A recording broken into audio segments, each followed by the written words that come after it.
Bonjour, donc nous allons conclure le cours de cette année avec un cours dans lequel nous allons reprendre l'exemple d'un autre gène maître, CEBP-alpha, dont nous avons déjà brièvement parlé la semaine dernière. Et donc, finalement, CEBP-alpha, c'est la suite logique, si j'ose dire, de RUNX1. On a vu que RUNX1 était un gène maître de la naissance puis de l'acquiescence des cellules souches. Nous avons vu qu'il était nécessaire à la transformation cellulaire. Et puis surtout, nous avons vu qu'il était impliqué dans de multiples formes de leucémie à travers des mécanismes extrêmement variés, aussi bien des fusions que la surexpression, des mutations qui peuvent être mono- ou bialléliques. Et ce que vous avez retiré probablement comme moi du cours précédent, c'est que les mécanismes intimes restent encore relativement mal compris et qui sont probablement multiples, avec un mélange d'aspects de signalisation dominante négative, de gain de fonction, d'aplo-insuffisance, ceci traduisant peut-être le fait que les cibles transcriptionnelles de ces mutants de RUNX1 sont différents suivant les différents types de pathologies. Et donc aujourd'hui, nous allons voir en détail un autre exemple d'un gène qui finalement est un gène en aval de RUNX1, qui est donc CEBP-alpha, qui est le prototype d'un gène marquant un linéage hématopoïétique, donc d'un gène qui va permettre l'entrée dans un linéage hématopoïétique particulier. Alors, la liaison des membres de la famille CEBP-alpha à l'ADN est assurée par ce type de structure, avec un domaine de dimérisation par hélice hydrophobe, et puis deux hélices chargées positivement, qui vont donc interagir directement avec l'ADN et prendre l'ADN finalement comme une paire de ciseaux. Et vous vous souvenez du cours précédent que nous avons vu que CEBP-alpha a des caractéristiques de facteur pionnier, c'est-à-dire qu'il va être capable d'interagir et d'ouvrir de la chromatine fermée de manière à faire de la place pour recruter des facteurs de transcription, l'exemple typique étant l'adipogénèse dans lequel CEBP-alpha va recruter le complexe SWI/SNF. Et ce complexe SWI/SNF va ensuite permettre de déplacer, d'ouvrir la chromatine, de déplacer les nucléosomes et permettre l'accès à un facteur de transcription qui est PPAR gamma. Et puis nous avons vu qu'il existe également, dans le cadre de la dédifférenciation, et en particulier de la dédifférenciation des lymphocytes B, une propriété, toujours par le complexe SWI/SNF, de CEBP-alpha, qui va permettre donc la reprogrammation épigénétique, en particulier en exprimant TET2. Donc, si on représente la hiérarchie hématopoïétique avec au sommet la cellule souche hématopoïétique, la plus primitive, celle qui se renouvelle très peu, celle qui se renouvelle un petit peu, et puis les différentes classes de progéniteurs. Autant RUNX1 était le gène indispensable, vous vous en souvenez, pour la formation de cette cellule hématopoïétique, autant CEBP-alpha intervient plus bas. Il intervient en fait au niveau des progéniteurs et il va permettre le passage du progéniteur commun, généraliste, qui peut à la fois donner le linéage érythrocytaire des globules rouges et puis la lignée amyloïde, et il va en fait bloquer le passage entre ce qu'on appelle les CMP et les GMP, entre le précurseur généraliste et le précurseur défini pour la lignée monocytaire et granulocytaire. Et donc, le niveau d'expression de ce CEBP-alpha vous est représenté ici. Il commence à s'exprimer ici. Il est très fortement exprimé au niveau de ses progéniteurs. Et puis ensuite, l'expression va diminuer dans les cellules différenciées que sont le monocyte et le granuleux. Il s'exprime peu ou pas dans les autres linéages. Et donc, on est vraiment ici en présence du prototype d'un facteur qui va permettre l'activation d'un programme de différenciation terminale spécifique. Alors, ceci est reflété, bien sûr, par les gènes qui vont être activés par CEBP-alpha, les gènes d'aval. Et on va trouver donc un certain nombre de récepteurs aux facteurs de croissance, et en particulier aux facteurs de croissance qui vont permettre la différenciation et la prolifération des cellules myéloïdes, que sont le GCSF, le MCSF et le GMCSF. Il va également permettre la synthèse d'un certain nombre de protéines spécifiques des promyélocytes, comme la myéloperoxydase, la lactoferrine.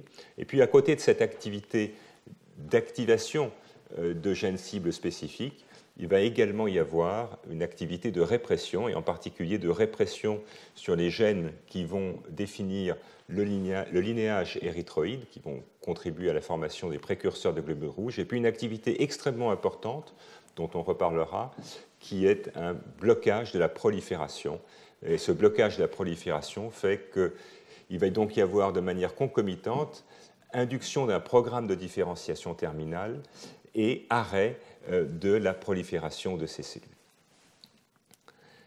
Donc il ressort assez logiquement de tout ceci, comme on l'avait vu je crois dans le cours précédent, que l'inactivation de CBP-alpha dans le système hématopoïétique va rompre cet équilibre qu'a le sang périphérique avec, vous voyez ici, des granuleux, des monocytes, donc les formes terminales de la différenciation myéloïde.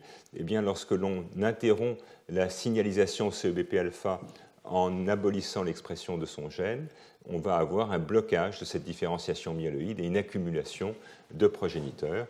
Mais de manière importante, il n'y a jamais de leucémie. C'est quelque chose qu'il faut bien garder en mémoire car ça va être important pour la suite du cours. Donc blocage de la différenciation et pas de leucémie. Alors comment est régulée l'expression de CBP-alpha? Eh bien, elle va être régulée au niveau transcriptionnel de manière négative par la voie Notch 1, et ceci est important dans la différenciation des thymocytes, et en particulier, il apparaît que CBP-alpha a un rôle extrêmement important dans le blocage de la différenciation des cellules T. Inversement, comme pour la plupart de ces facteurs maîtres, on a une régulation positive par RUNX1 et PU1, donc par les facteurs hématopoïétiques d'amont. Et puis également un rétrocontrôle intéressant par une voie faisant appel à des miRNA que je vais vous représenter maintenant, détailler maintenant. Ça a été publié il y a 2 ans dans NatureCom. Donc, en faisant des cartographies des miRNA associés à l'expression de CBP-alpha, ces auteurs ont pu montrer que l'un d'entre eux, MI182, est en fait une cible de CBP-alpha, et en particulier, il est réprimé de manière assez forte par CBP-alpha, et ceci traduit l'existence dans le promoteur du gène codant pour ce miRNA de sites spécifiques, à la fois pour CBP-alpha et également pour E2F. Et ce miRNA a la capacité d'aller reconnaître l'extrémité 3' non traduite de CBP-alpha, d'interagir avec lui. Et le résultat de cette interaction entre ce miRNA et l'ARN messager de CBP-alpha, eh bien, c'est de diminuer fortement l'expression de la protéine en déstabilisant donc l'ARN. Et ceci donc traduit l'existence d'un rétrocontrôle négatif, un double rétrocontrôle négatif, vous voyez, dans lequel CBP-alpha va freiner, bloquer l'expression de ce miRNA, qui lui-même va bloquer la traduction de CBP-alpha. Et de manière intéressante, l'expression forcée de ce miRNA va mimer finalement l'inactivation de CBP-alpha en faisant pousser les progéniteurs et en induisant une activité clonogénique chez ces progéniteurs, donc en quelque sorte en mimant l'extinction de CBP-alpha par l'expression d'un seul miRNA. Donc vous vous souvenez que dans le cas de RUNX1, et je vous avais dit que c'était un phénomène assez général, on avait une boucle de rétrocontrôle positive, d'auto-activation. Eh bien ici, on a une boucle de rétrocontrôle négative qui va permettre de stabiliser l'expression de CBP-alpha. Alors, la transcription du gène CBP-alpha a été aussi récemment étudiée, publiée dans Blood il y a 2 ans, en particulier au niveau des éléments de régulation à distance. Vous voyez ici une carte génomique de la région dans laquelle se trouve CEBP-alpha. Je vous rappelle que CEBP-alpha est un gène monoexonique. Un autre membre de la famille, d'ailleurs, CEBP-gamma, est situé à proximité. Et vous voyez qu'à distance du gène se trouve un élément qu'on appelle un enhancer, donc un augmenteur, une région extrêmement importante pour diriger à distance l'expression de CEBP-alpha. Et cette région, comme vous le voyez ici sur ces expériences d'immunoprécipitation de chromatine, va fixer la plupart des facteurs de transcription essentiels des progéniteurs hématopoïétiques, et en particulier RUNX1 qui se fixe très fortement avec les partenaires habituels qu'il a, GATA2, FLI1, LMO1 et d'autres. Et de manière remarquable, cet élément de contrôle, cet élément de contrôle distal, est relativement spécifique des cellules hématopoïétiques. Et donc, ce que le groupe de Ruth Delwell a décidé de faire, c'est d'en faire l'excision par des techniques d'ingénierie génétique, par la technique de CRISPR, donc de garder le gène intact, mais d'enlever cet élément de contrôle hématopoïétique. Donc, avec les systèmes habituels, faisant appel à des guides, on va pouvoir donc couper au niveau de l'ADN génomique la région qui contient cet augmenteur. Et ce que l'on va voir chez les animaux qui vont naître à partir de ces modifications, et bien d'abord, c'est qu'on n'a pas de mortalité à la naissance. Vous vous rappelez que je vous avais dit que si on excise le gène complètement, on allait avoir une mortalité périnatale. Eh bien, écoutez, là, il n'y en a pas. Les embryons naissent, les souriceaux naissent avec la fréquence attendue. Et par contre, ce que l'on voit dans le sang ou dans la moelle, c'est la disparition des cellules myéloïdes, des cellules donc MAC1-GR+, c'est-à-dire les granuleux. Et vous voyez que contrairement à la moelle normale ou à la modification hétérozygote, on n'a quasiment plus de ces granuleux dans le sang comme dans la moelle. Ceci suggère donc que cet élément de contrôle situé à distance du gène, en fait, est un élément essentiel pour le contrôle de l'expression génétique, pour le contrôle de CEBP-alpha, spécifiquement dans ce territoire. En effet, ce que les auteurs ont pu montrer, c'est que, comme attendu au niveau des cellules sanguines, l'expression de l'ARN messager mesurée ici par PCR quantitative est très fortement diminuée, vous voyez, de 90%, expliquant donc le phénotype que je vous ai montré précédemment. Mais si on regarde maintenant dans les autres organes, que ce soit dans le foie, dans le poumon ou dans la rate, vous voyez que le niveau d'expression est peu modifié, montrant donc finalement qu'en touchant à un seul augmenteur responsable de l'expression tissu spécifique, on a réalisé l'équivalent d'une excision tissu spécifique. Alors que le phénotype de ces cellules, eh bien, il est finalement celui qu'on attendrait d'une excision complète du gène, montrant que cet augmenteur en fait, contrôle l'intégralité de l'expression génétique. En particulier, on va trouver la capacité de ces progéniteurs à pousser ex vivo dans des conditions clonogéniques avec des cytokines. Contrairement aux cellules normales, vous voyez que ces progéniteurs sont capables de s'auto-renouveler et de proliférer. Inversement, et on y reviendra plus tard, si on regarde les cellules souches, que ce soit les cellules souches à très long terme ou à court terme, on voit qu'on a une forte diminution, voire une quasi-disparition de ces cellules, ce qui représentait un premier élément pour penser que CEBP-alpha n'avait pas seulement un rôle dans la différenciation terminale, mais aussi un rôle dans l'auto-renouvellement des progéniteurs et des cellules souches, et on y reviendra. Donc, la conclusion de cette expérience très élégante, c'est qu'au fond, un seul site de contrôle, un seul enhancer situé à distance, contrôle toute la cascade d'expression de CEBP-alpha dans la lignée sanguine. On n'a plus de différenciation terminale en granuleux ou monocytes.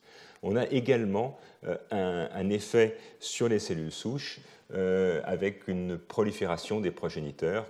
Et ceci, au fond, se comporte quasiment comme la perte complète de CEBP-alpha dans la lignée myéloïde, confirmant donc le rôle clé de cet élément dans la régulation de l'expression génétique.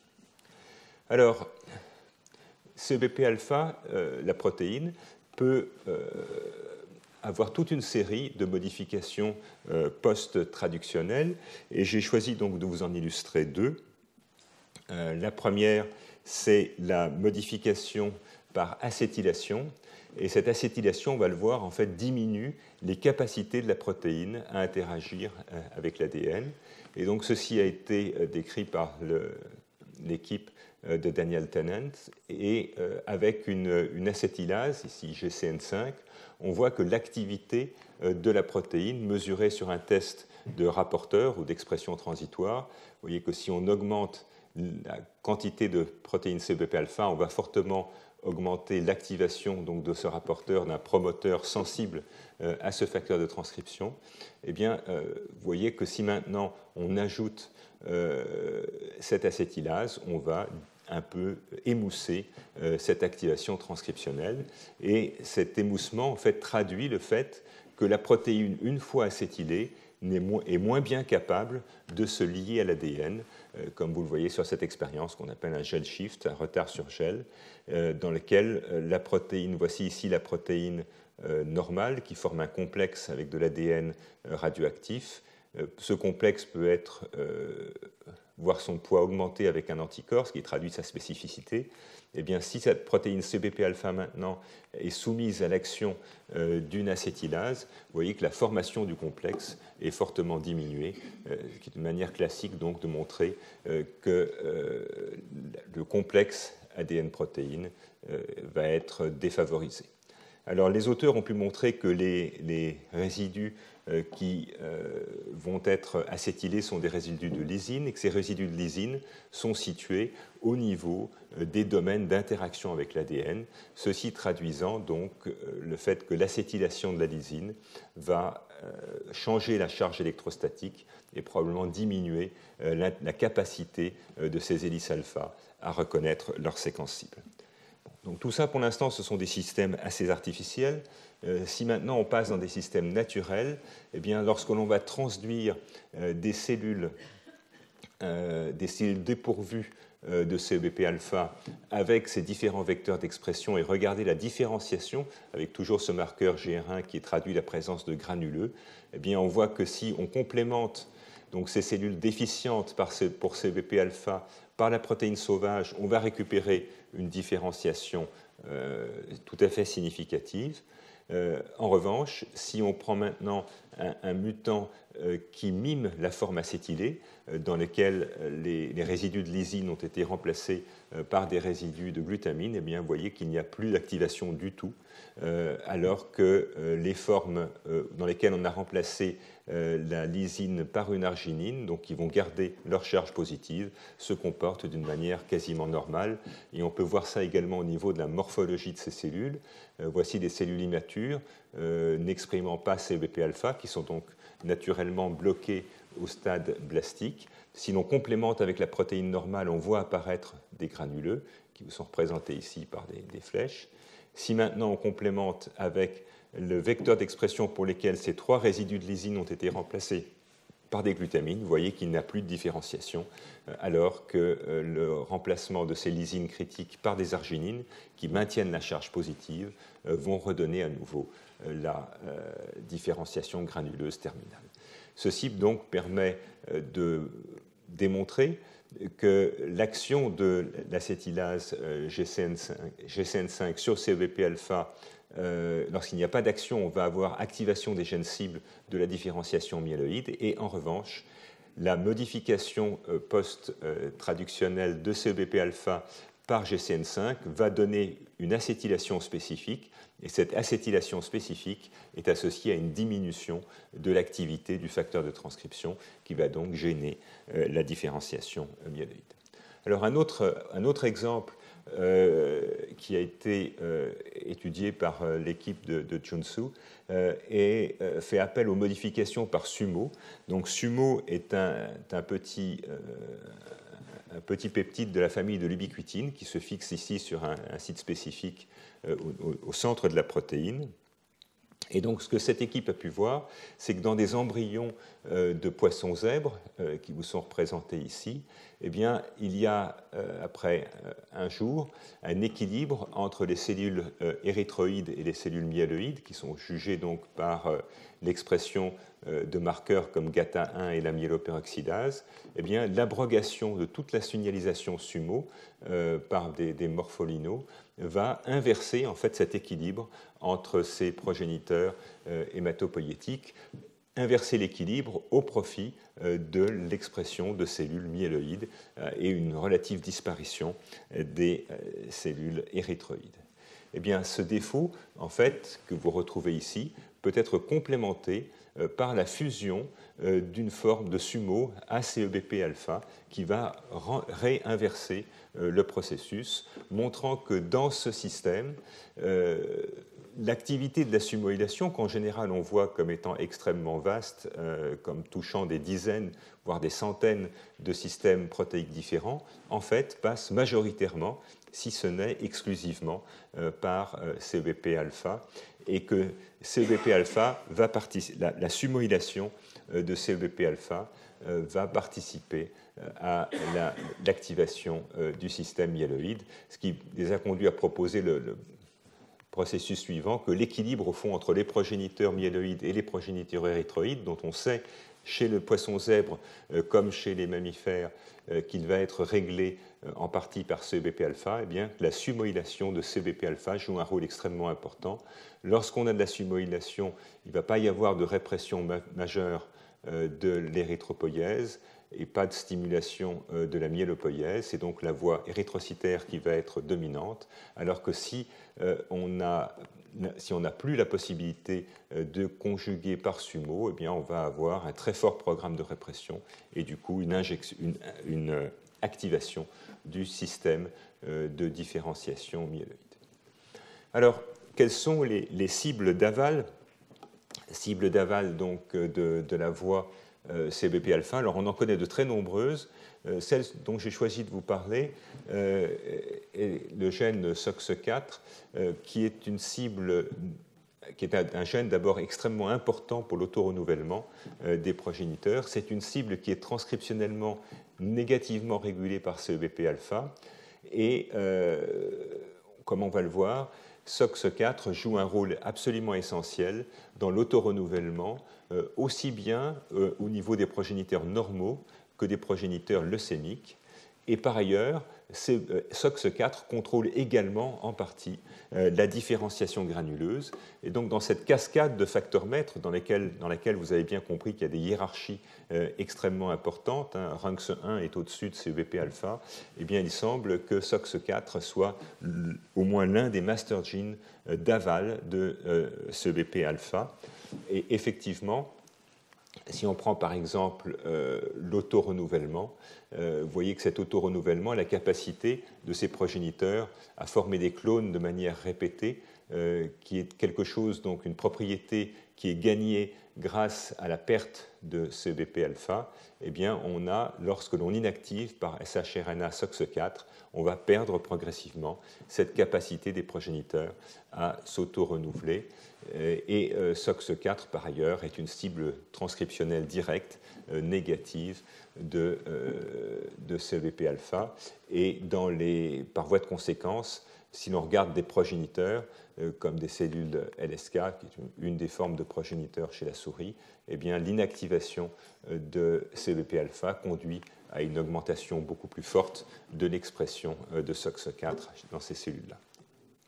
Et cet autorenouvellement passe en partie par le contrôle du cycle cellulaire, puisque l'inactivation de CEBP-alpha qui va induire l'expression de ces gènes, qui sont tous des gènes d'une signature de prolifération des progéniteurs. Vous voyez une très forte augmentation d'acylcycline D1, une très forte augmentation de NMYC.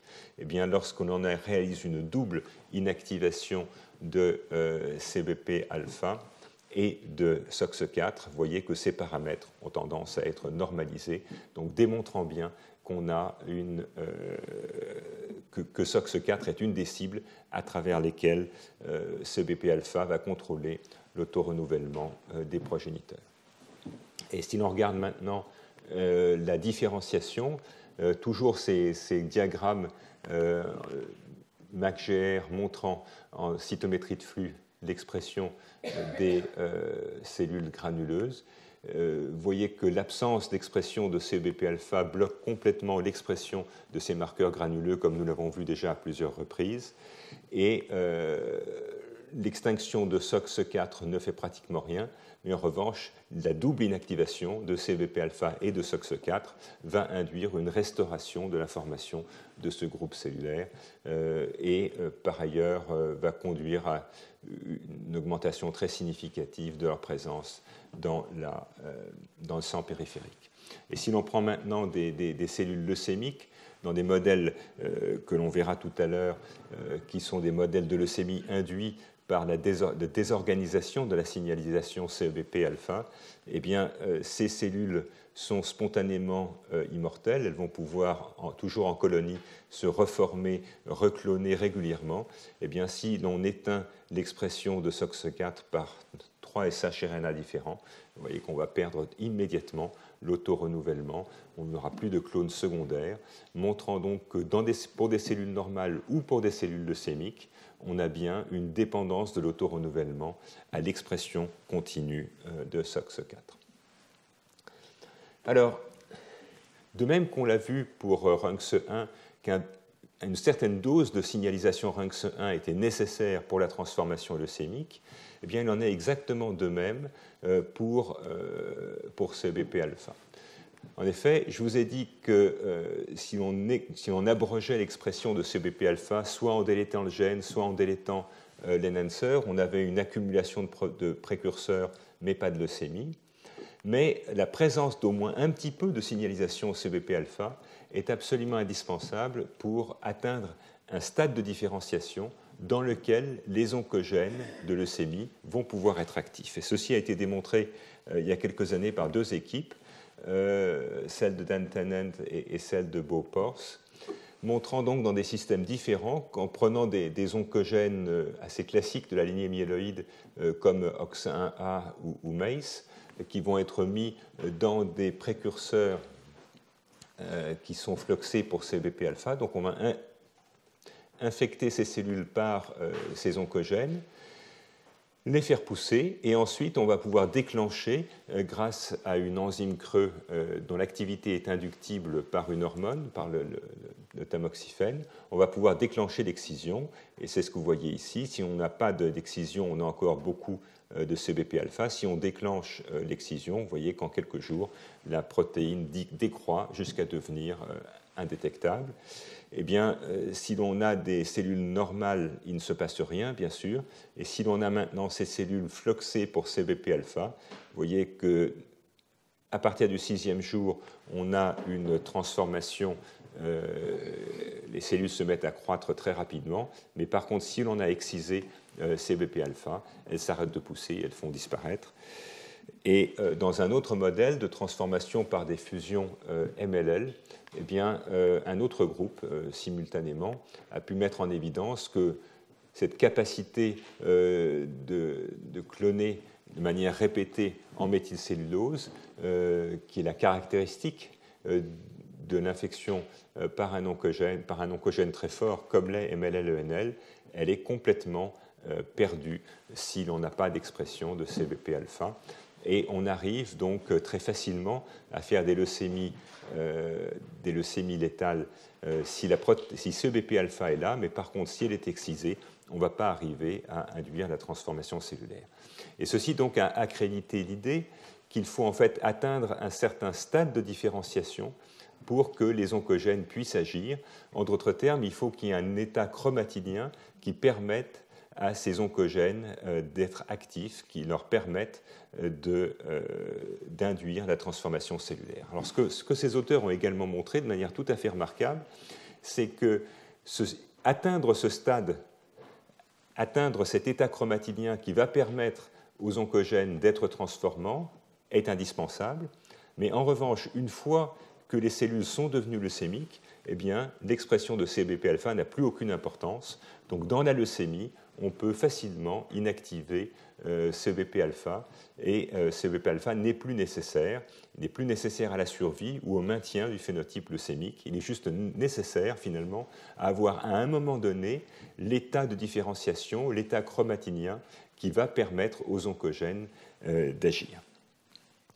Alors, ceci suggérait une chose tout à fait intéressante qui a été une découverte, au fond, assez tardive. Vous voyez que les travaux sur CEBP-alpha ont commencé il y a une vingtaine d'années, et avec ce dogme qu'au fond l'expression de CEBP-alpha était une expression qui était tardive, qui allait permettre l'ouverture de certaines voies de différenciation dans la lignée myéloïde, eh bien, un groupe a décidé de faire une expérience que nous avons vue dans le premier cours de lineage tracing, donc d'introduire dans le promoteur du gène endogène CEBP-alpha un rapporteur, qui je crois était ici une GFP, et à regarder, au fond, l'expression de ce marqueur dans la différenciation hématopoïétique.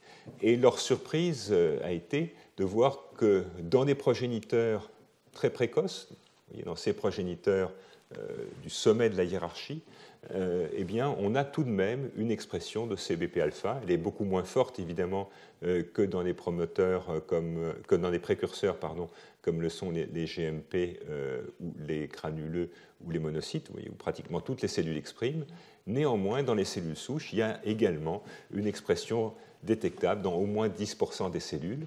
Et par ailleurs, en triant ces différents types de progéniteurs et en regardant leur activité clonogénique, ces auteurs ont pu montrer que de manière tout à fait régulière, les cellules qui exprimaient CEBP-alpha étaient plus clonogéniques que celles qui ne l'exprimaient pas, suggérant donc que CEBP-alpha allait réaliser une partition à l'intérieur de ces cellules que l'on croyait constituer des groupes homogènes et favoriser la clonogénicité dans ces modèles. Alors, comme souvent en science, ceci a conduit immédiatement les gens qui avaient les bonnes souris à faire les bonnes expériences. Et en fait, ces expériences, et je crois que ça illustre bien le soin qu'il faut prendre dans la description et dans les tentatives de reproduction de ces expériences, c'est que deux groupes ont voulu faire une expérience d'excision de CEBP-alpha et de mesure de l'activité et de l'abondance des cellules souches, et ces deux groupes ont eu des résultats radicalement opposés. Radicalement opposés, simplement parce que les uns ont regardé le résultat de l'excision à chaud, si j'ose dire, très rapidement après l'excision du gène. Les autres ont attendu quelques semaines que les cellules se réhabituent à l'absence de CEBP-alpha. Et ces deux groupes, qui sont les deux groupes leaders du domaine, ont obtenu des résultats radicalement opposés. Vous voyez, dans ce cas-là, il y a une diminution des cellules souches. Je crois qu'il s'agissait d'excision en aigu. Diminution des cellules souches, et ces cellules souches sont très mauvaises pour reconstituer une hématopoïèse la première fois ou encore plus la seconde fois. Ces cellules souches, en fait, elles meurent. Et elles meurent parce qu'elles sont soumises à du stress. Et finalement, l'excision les a stressées. On va voir apparaître des marqueurs de stress génotoxique, comme l'apparition de gamma H2AX. Et en fait, l'excision, dans ce cas-là, va mettre en route un programme de mort.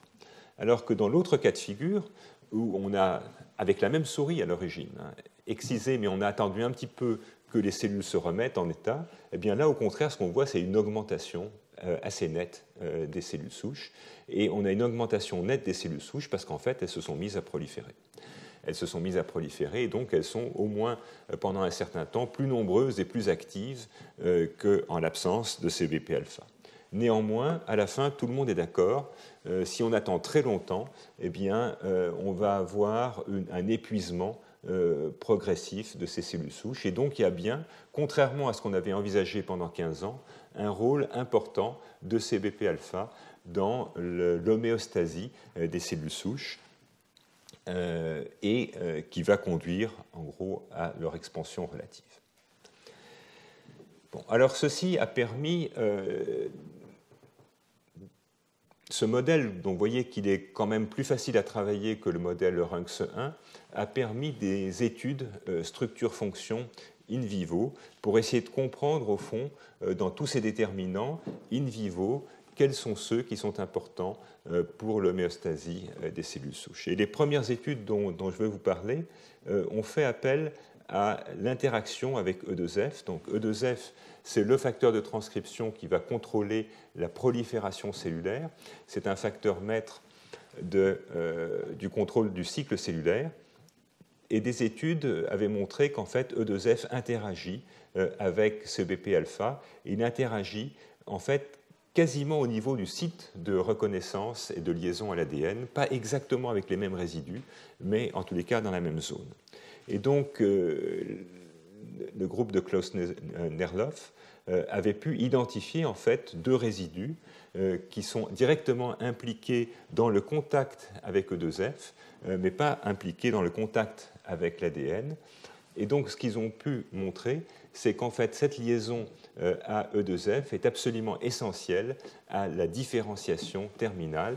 Et c'est une diapo, je crois que je vous avais montré dans le cours précédent, montrant donc deux de ces mutations qui permettaient de découpler l'activation des gènes cibles de la répression de E2F avec un critère qui est la masse abdominale, la graisse abdominale, vous voyez, fat pad en anglais, contre les ovaires, et vous voyez que cette graisse abdominale, elle est en fait strictement dépendante de l'extinction de la signalisation E2F. Et donc, ces auteurs, et c'est une étude importante qui a été publiée dans Cell en 2001, ces auteurs avaient conclu que la répression de E2F, donc l'arrêt de la prolifération cellulaire, était un prérequis pour la différenciation et que c'était vraiment cet arrêt de la prolifération qui permettait d'induire la différenciation.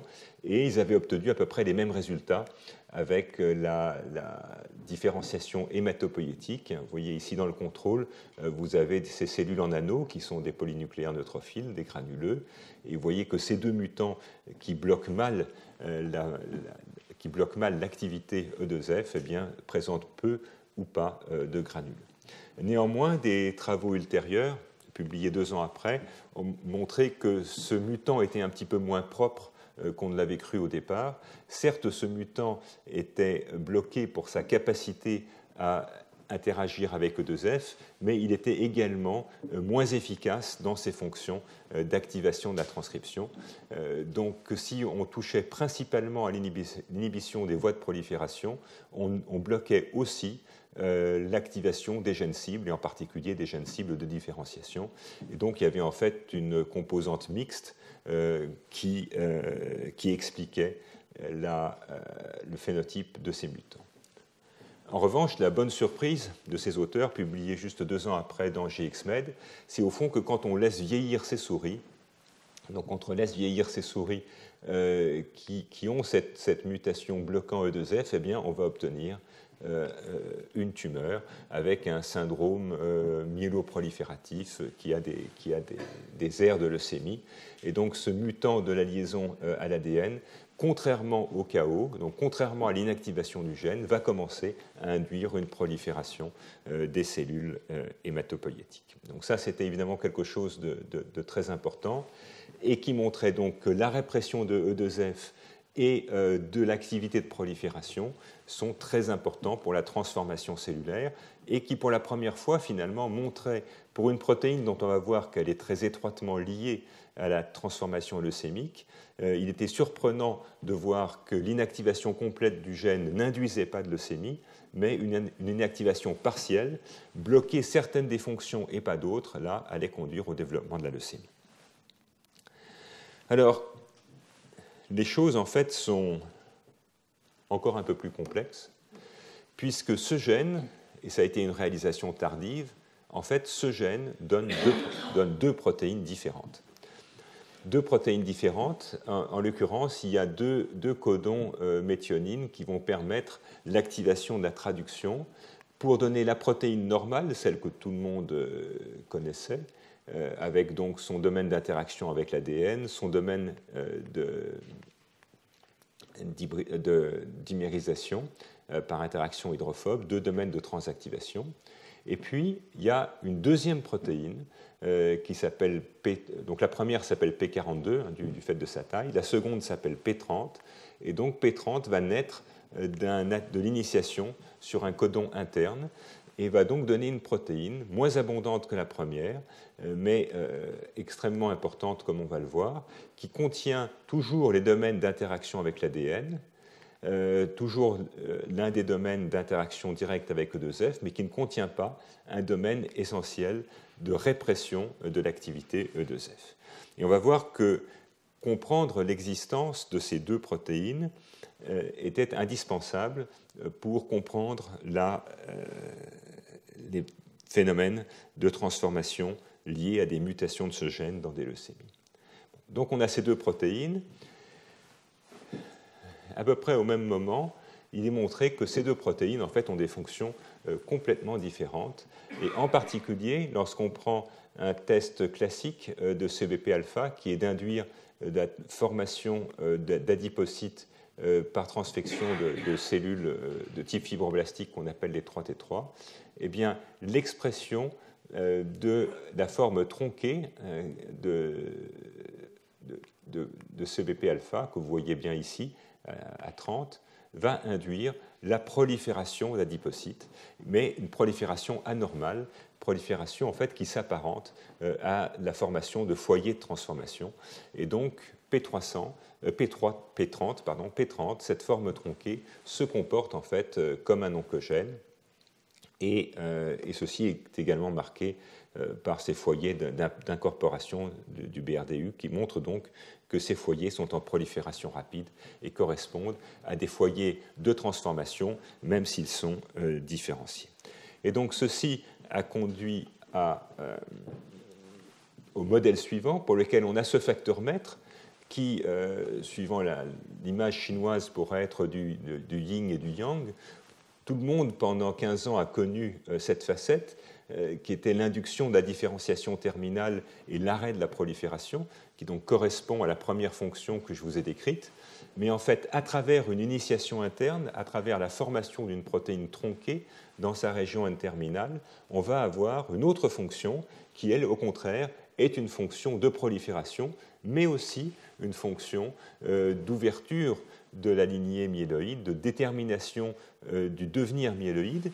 Mais contrairement à cette ouverture du devenir myéloïde accompagnée d'un arrêt de prolifération et d'une différenciation terminale, ici on a certes l'induction de cette identité myéloïde, mais dans un contexte de prolifération continue. Et donc vous ne serez pas surpris de voir que finalement, dans le système hématopoïétique également, cette protéine tronquée se comporte comme un oncogène, et c'est ça qui va expliquer la transformation dans des modèles de leucémie. Voilà, on va marquer une courte pause, et on va voir ensuite comment est-ce que CBP-alpha est associé à des leucémies, et comment est-ce qu'on a réussi un peu mieux que dans le cas de RUNX1, à comprendre la physiopathologie de ces maladies.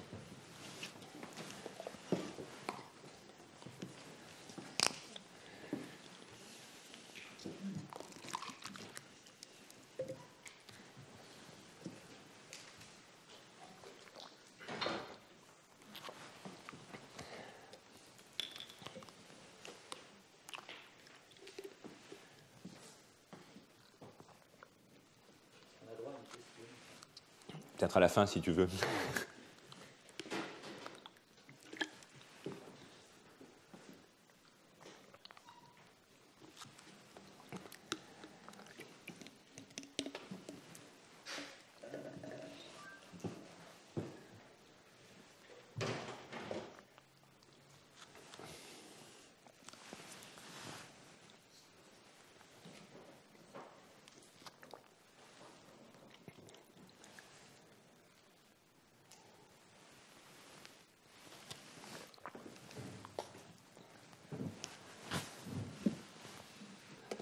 Bon, donc, vous voyez, un gène que l'on croyait au départ être un gène uniquement de différenciation, dont on découvre ensuite qu'il est très important pour le devenir et la survivance des cellules souches.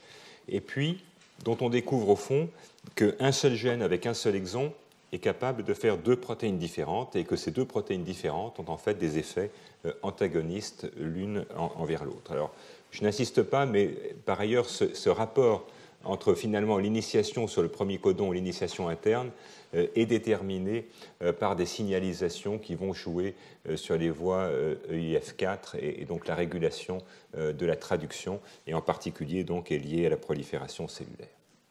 Et donc, l'expérience suivante, l'expérience propre, a été de réaliser chez la souris ce que l'on appelle une knock-in, c'est-à-dire une modification directement du gène endogène, donc en introduisant en fait un codon stop entre ces deux ATG, et l'introduction de ce codon stop, qui est elle-même soumise à une excision de 2 sites LOX, va permettre, donc, après activation de la cré-recombinase, de faire apparaître un stop entre les deux ATG et donc de supprimer, au fond, la forme P42.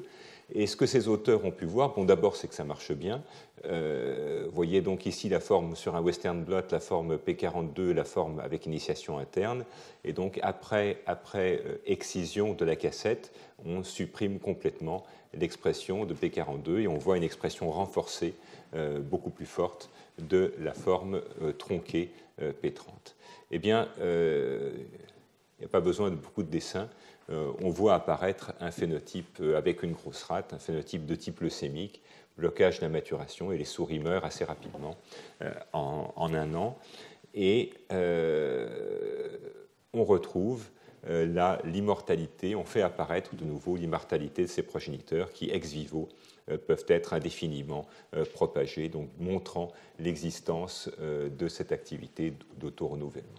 Donc ceci vous montre, au fond, qu'on avait jusqu'à présent un équilibre entre les deux formes, entre une forme finalement pro-différenciante et une forme pro-proliférative, que dans les premiers KO qui avaient été réalisés, on avait enlevé les deux, et c'est donc pour ça qu'on ne voyait pas apparaître la prolifération.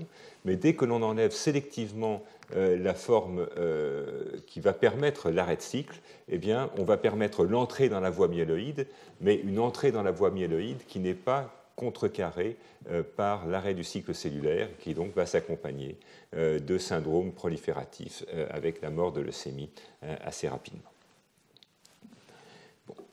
Donc, pourquoi est-ce que j'ai choisi de vous parler, bien sûr, de cette protéine CBP-alpha? Eh bien, c'est parce que c'est une protéine qui est massivement impliquée dans les leucémies par des mécanismes multiples.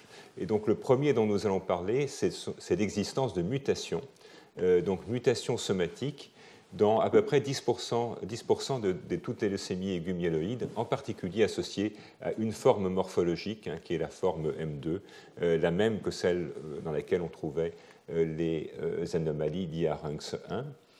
Alors, de manière intéressante, et ça va vous rappeler ce qu'on a vu dans le cours sur RUNX1, ces pertes peuvent être mono- ou bi-alléliques. C'est-à-dire qu'on va pouvoir perdre un allèle ou perdre les deux allèles, et on va voir que la forme de leucémie est différente suivant qu'on a perdu un allèle ou deux, exactement comme ce que je vous avais décrit pour RUNX1. Et dans la plupart des cas, ce qui se passe, c'est qu'on a une perte de P42. On a une perte de P42, donc on va retrouver finalement le modèle dont je viens de vous parler, de la perte de P42, l'expression unique de P30 et l'induction de la prolifération. Néanmoins, de manière assez remarquable, dans les formes bialléliques, on a une seconde mutation, et dans l'immense majorité des cas, cette seconde mutation est sur le site de liaison à l'ADN.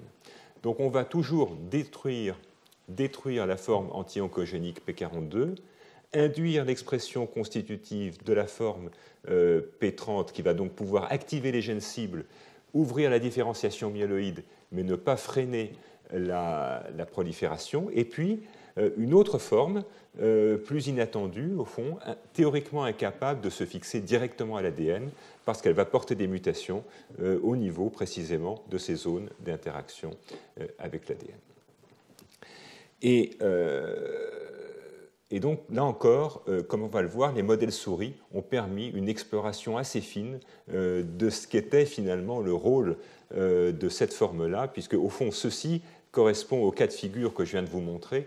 C'est la perte sélective de la forme P42 perte de la forme qui est capable d'arrêter le cycle cellulaire, mais celle-ci, on ne comprenait pas très bien à quoi ça pouvait correspondre. Alors d'abord, quelques données cliniques pour vous convaincre de l'importance de distinguer les formes avec une seule mutation ou deux. Il n'y a pas de translocation, contrairement à RUNX1, pas de délétion complète du gène.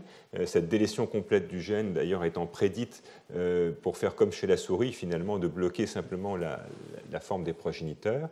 Et ce que vous montrent ces courbes de survie, c'est qu'on a finalement des groupes cliniques très différents, suivant qu'on regarde les mutations monoalléliques ou bialléliques, et vous voyez que les formes pour lesquelles les deux allèles sont mutés sont sensiblement de meilleurs pronostics que les patients avec une seule mutation ou les patients qui n'ont ni l'une ni l'autre.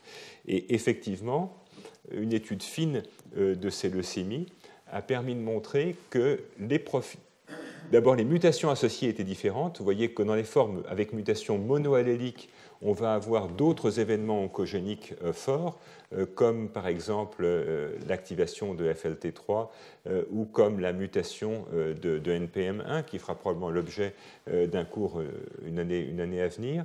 Vous voyez que ces événements qui sont extrêmement fréquents dans les leucémies tout venant, si j'ose dire, ou dans les formes avec mutation monoallélique, elles sont quasiment absentes des formes bialléliques, soulignant le fait qu'on est confronté à des réseaux d'activation de gènes qui sont distincts.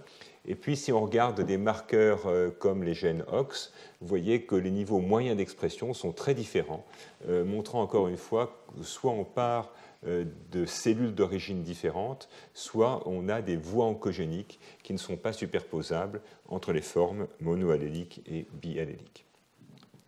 Et donc, si on revient à la fonction de ces différents mutants, eh bien, la forme complète P42, celle qui est toujours perdue dans les leucémies, elle est capable d'ouvrir, d'engager la différenciation myéloïde, elle est capable de se lier à l'ADN, bien sûr, et surtout, elle est capable de bloquer le cycle cellulaire, c'est ce qu'on a vu précédemment.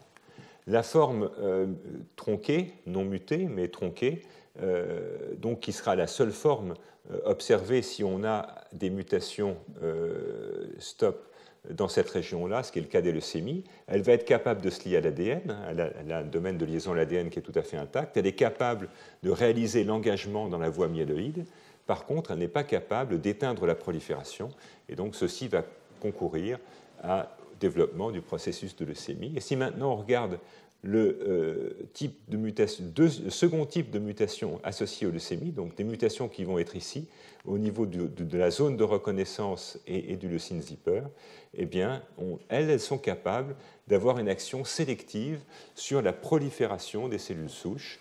Elle va être capable d'induire l'expansion et la prolifération des cellules souches. Elle va donc jouer très haut dans la hiérarchie par des mécanismes qui ne sont pas encore complètement élucidés, qui pourraient être des mécanismes de compétition, alors que l'expression unique de P30 va bloquer la différenciation terminale et que l'inactivation de tout le gène va réaliser un blocage ici entre les CMP et les GMP.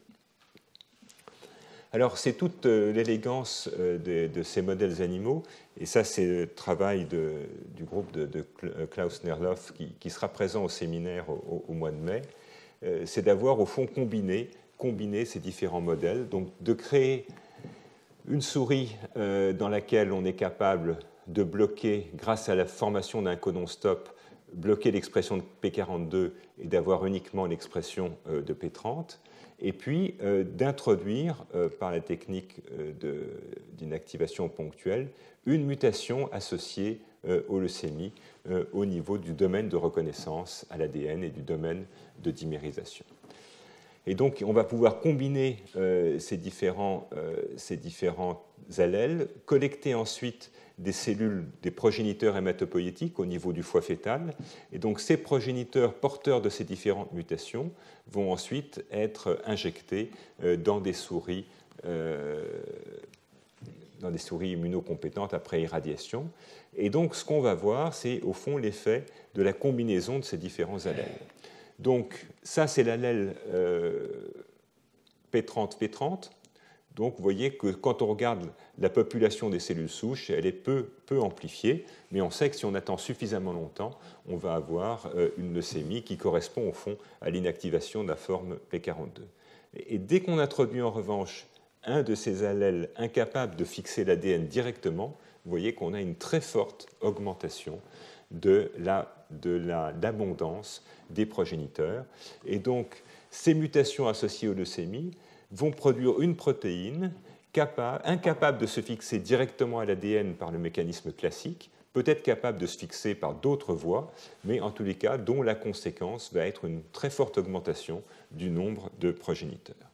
Et si on regarde maintenant le devenir en termes de développement de la maladie, eh bien, on va voir que c'est la combinaison des deux types de mutations, exactement comme on la voit chez les patients, qui va permettre le développement le plus rapide de cette leucémie. Vous voyez que ça correspond à la forme en vert, plus rapide que la combinaison des deux allèles P30 qui est représentée ici en rose.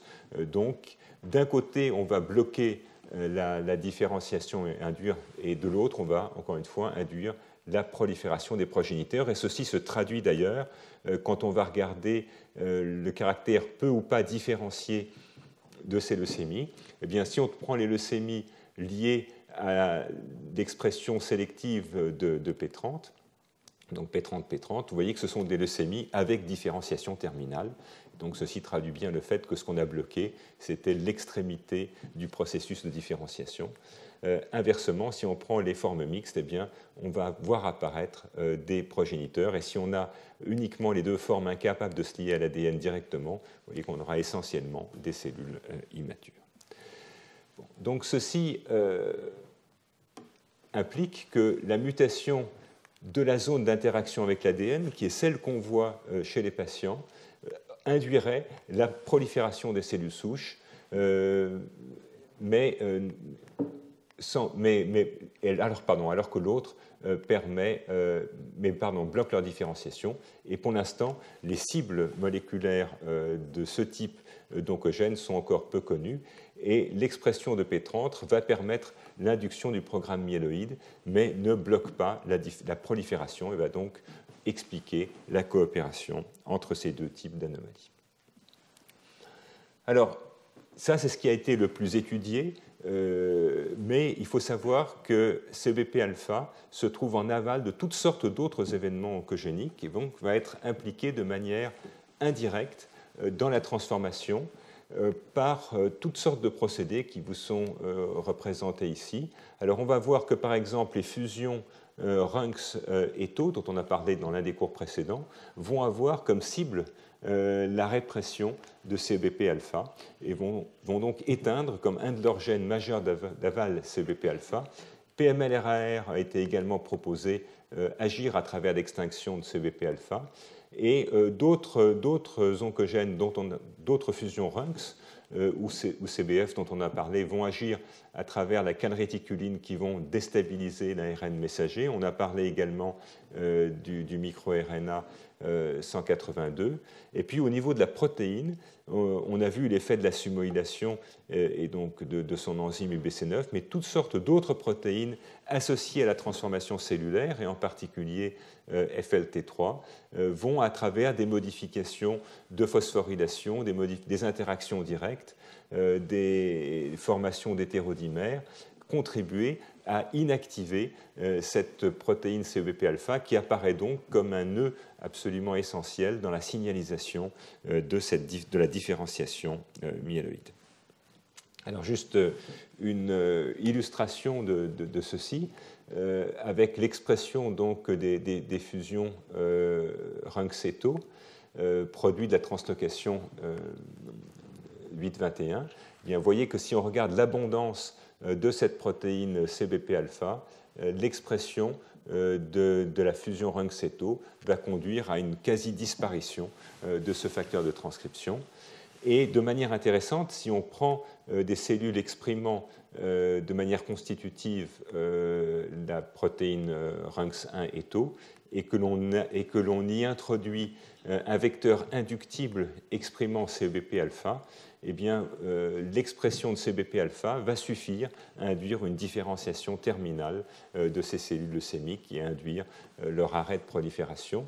Donc, suggérant que cette boucle, cette interruption au fond du rétrocontrôle positif de CBP-alpha sur lui-même par AML1 et tau va participer au blocage de la différenciation et à la voie d'immortalisation par la protéine RUNX1 et tau. Alors, par ailleurs, des études récemment publiées ont montré effectivement qu'il existait au niveau du génome des cellules myéloïdes une surreprésentation statistique entre les cibles de RUNX1, les cibles de PU1 et les cibles de CBP-alpha, comme on l'a vu tout à l'heure avec l'enhancer de la zone plus 42 de CBP-alpha qui associait tous ces différents facteurs. Et donc ces facteurs vont agir de concert, expliquant leurs interactions croisées qui sont extrêmement fréquentes. Alors, pour finir, le parallélisme avec RUNX1 dont nous avons déjà parlé, c'est qu'il existe, et ça a été récemment colligé dans Blood, il existe des formes familiales de leucémie qui sont liées non pas à des mutations de RUNX1, comme on l'a vu la dernière fois, mais liées à des mutations de CBP-alpha. Et de manière remarquable, dans ces familles, chez ces patients, il y a des mutations germinales, donc les mutations qui sont présentes partout dans le génome, qui traduisent la prédisposition familiale à ces maladies. Et vous ne serez pas surpris de voir que ces mutations familiales sont justement du premier type qui va bloquer la formation de P42 et qui va forcer donc qui vont forcer les cellules à exprimer principalement la forme tronquée, la forme P30. Et en revanche, la deuxième mutation, donc mutation qui va être somatique et qui va permettre le passage à la leucémie, elle va être dans le deuxième point chaud du génome. Donc chez ces patients, on va avoir constitutivement abrogation de P42 et ensuite, de manière acquise, apparition de l'autre type de mutation, la mutation dans la zone de liaison à l'ADN. Alors, de manière assez remarquable, ces patients ont été suivis. Malheureusement, beaucoup de ces patients ont rechuté. Et au fond, ce qui est malheureusement assez attendu, puisqu'ils présentent déjà une mutation dans toutes les cellules hématopoïétiques qui va favoriser la transformation cellulaire. Et ce qu'on a pu voir, au fond, c'est que quand on s'intéresse à ces mutations somatiques, eh bien, ces mutations somatiques vont être différentes au diagnostic et à la rechute. En fait, donc, comme on l'a vu dans un des cours précédents, ce n'est pas une rechute, mais c'est une deuxième leucémie. Et malheureusement, évidemment, ces cellules sont particulièrement sensibles à la transformation cellulaire du fait de l'absence de P42. Et au fond, il suffit d'une mutation dans cette zone-là pour induire la transformation leucémique. Et ce que l'on avait pensé pendant longtemps être des rechutes constitue en fait une deuxième leucémie avec une deuxième mutation qui apparaît dans cette région. Et donc, ceci se traduit par le fait que les mutations au diagnostic et à la rechute, vous voyez, ne sont pas les mêmes. Elles sont dans la même région, mais ce ne sont jamais les mêmes, traduisant donc le fait qu'il s'agit de clones différents. Néanmoins, la bonne nouvelle, c'est que ces maladies sont quand même globalement de plutôt bons pronostics quand on le compare aux autres types de leucémie avec mutation de CBP-alpha dans un contexte non familial qui vous sont représentés ici en noir. Les formes familiales sont associées avec cette relativement petite série d'une maladie, encore une fois, extrêmement rare, à des pronostics qui sont plutôt meilleurs. Alors, pour finir ce que je voulais vous dire sur les aspects de génétique, très récemment, des études de population, des études de polymorphisme de population, et en particulier, c'est intéressant à ce qu'on appelle des traits quantitatifs, ont pu montrer que un autre type de cellules sanguines, dont on n'a pas parlé jusqu'à présent, les basophiles, donc qui sont des cellules assez rares, eh bien, le nombre des basophiles est extrêmement lié à un polymorphisme dans le promoteur du gène CBP-alpha. Et donc, le niveau d'expression de CBP-alpha, qui va être donc déterminé par les par les différents types de polymorphismes, CC, CT ou TT, va conditionner au niveau d'une population le nombre de basophiles présents dans la circulation, donc ce qui constitue évidemment une variante du normal, montrant encore une fois que des petites variations chez des sujets normaux de l'expression de ces facteurs maîtres vont contribuer à définir des facteurs quantitatifs importants, comme dans ce cas-là le nombre de basophiles. Alors pour terminer, je voulais toucher quelques mots de thérapeutique. Comment est-ce qu'au fond, est-ce que cette connaissance qui commence à être maintenant, vous voyez, quand même plus complète que dans le cas de Runx 1, est-ce que de cette connaissance, on peut commencer à avoir des pistes thérapeutiques? Voilà un papier publié en Nature Chemical Biology il y a 2 ans, cherchant donc, dans lequel les auteurs ont cherché de manière assez logique, à voir quelles sont les protéines qui vont pouvoir s'associer de manière spécifique à P42 ou à P30. Et donc, vous voyez qu'il y a un certain nombre de protéines qui se lient spécifiquement à P42, il y a un certain nombre de protéines qui se fixent au 2, et puis il y a un certain nombre de protéines qui se fixent à P30. Et ils ont été particulièrement intéressés par cette protéine WDR5 qui fait partie d'un complexe qui est lié à la protéine MLL et qui était une protéine qui avait déjà été étudiée comme candidate pour d'autres types de leucémie. Et donc, ce qu'ils ont pu voir, c'est qu'au fond, l'expression de cette protéine va conditionner la fonction de P30. Alors, comment est-ce qu'on le voit? Eh bien, en regardant par exemple comment l'expression, en l'occurrence la non-expression, ici l'extinction de cette protéine WDR5 va induire la différenciation myéloïde, va induire également l'expression d'un certain nombre de gènes de différenciation terminale, suggérant au fond qu'en abrogeant l'expression de WDR5, on va favoriser l'expression des cibles de P42. Et de manière importante, si on regarde maintenant à partir de cellules n'exprimant plus P42, donc elles vont être capables, encore une fois, d'avoir cette activité d'autorenouvellement, d'être immortelles en culture, eh bien, l'abrogation de l'expression de WDR5 par SHRNA, vous voyez, va perturber très fortement l'autorenouvellement de ces cellules, suggérant donc que ça pourrait être une bonne cible thérapeutique.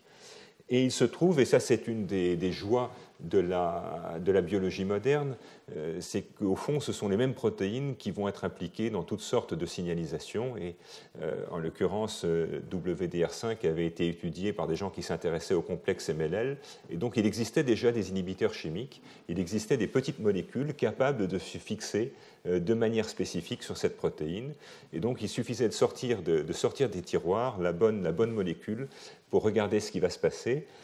Et ce que vous voyez, c'est que cette molécule qui porte un nom barbare est capable, au fond, de mimer l'abrogation de WDR5 sur l'autorenouvellement, et on va baisser l'activité de P300 sur ce système, et ceci s'accompagne d'une différenciation terminale de ces cellules. Alors, malheureusement, on n'est pas encore à avoir une activité antileucémique, mais ça prouve qu'on peut commencer une activité antileucémique forte dans des modèles animaux, j'entends, mais on commence déjà à pouvoir avoir des idées sur la manière dont on pourrait abroger la fonction de cette protéine. Et donc, je voudrais terminer en soulignant les parallélismes en fond, entre ces deux facteurs. Vous voyez, deux facteurs qui, au départ, étaient vus de manière très différente. L'un, Runx 1, le facteur critique pour la naissance des cellules souches, l'autre, le facteur critique pour la différenciation terminale dans la lignée myéloïde. Et en fait, on s'aperçoit qu'ils sont finalement assez similaires. Il y a un double rôle sur les progéniteurs et sur les souches, sur la différenciation et sur la prolifération. Les deux, par exemple, contrôlent PU1. On est dans un système avec des rétrocontrôles multiples, dans lesquels tous ces facteurs se contrôlent les uns les autres de manière positive et négative. Dans les deux cas, on a des mutations acquises dans les leucémies aiguës myéloïdes, avec soit des mutations monoalléliques, soit des mutations bialléliques, ces deux types de mutations ayant des conséquences différentes au niveau du fonctionnement de la leucémie. Et puis, dans les deux cas, il y a des mutations germinales qui vont être à l'origine de formes familiales de leucémie. Dans les deux cas également, on a la nécessité d'une signalisation maintenue, c'est-à-dire que vous vous souvenez qu'il fallait un petit peu de signalisation RUNX1, il fallait un petit peu de signalisation CEBP-alpha pour pouvoir faire des leucémies avec d'autres oncogènes. Et au fond, il y a un rôle capital, mais pas encore totalement compris, sur l'équilibre entre les cellules souches et les progéniteurs. Et ceci traduit le fait que les véritables cibles transcriptionnelles indispensables à la transformation restent encore mal connues. Mais je pense que si je refaisais ce cours dans 5 à 10 ans, on en saurait plus parce que les techniques d'exploration ont beaucoup progressé. Et donc, il n'est pas exclu qu'on arrive assez rapidement à identifier les réseaux transcriptionnels qui sont contrôlés par ces différents mutants et qui sont responsables de ces phénotypes. Donc voilà ce que je voulais vous dire pour les étudiants, quelques revues récentes qui font le point sur cette protéine. Et puis j'attire votre attention sur le séminaire de la chaire qui aura lieu le 24 mai, dans lequel j'ai invité un certain nombre des spécialistes de ces deux facteurs et d'autres facteurs de transcription impliqués dans les cancers qui pourront faire un panorama de l'état de l'art de cette question cette année. Voilà, je vous remercie.